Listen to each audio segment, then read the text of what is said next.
I must have been 6 or 7 when I lived in Lebanon. The country was ravaged by war at the time, and murderers were common and frequent. I remember during a particularly vicious era, when the bombings rarely stopped, I would stay at home, sitting in front of my television, watching a very, very strange show. It was a kids' show that lasted about 30 minutes and contained strange and sinister images.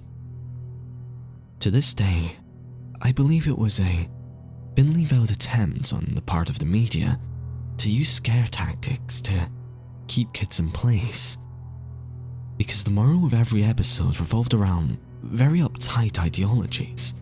Stuff like bad kids stay up late, bad kids have their hands under covers when they sleep, and bad kids steal from the fridge at night. It was very weird, and in Arabic to top it off. I didn't understand much of it, but for the most part, the images were very graphic and comprehensive. The thing that stuck with me the most, however, was the closing scene. It remained much the same in every episode. Camera would zoom in on an old, rustic closed door. As it got closer to the door, strange and sometimes even agonizing screams would become more audible. It was extremely frightening, especially for children's programming. Then, a text would appear on the screen in Arabic, reading, "That's where the bad kids go."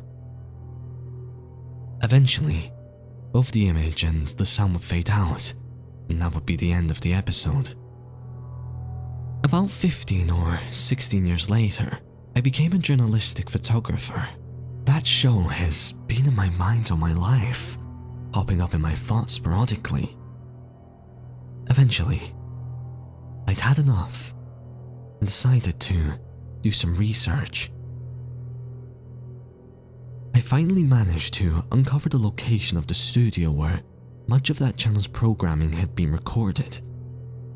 Upon further research and eventually travelling on site, I found out it was now desolate and had been abandoned after the big war ended.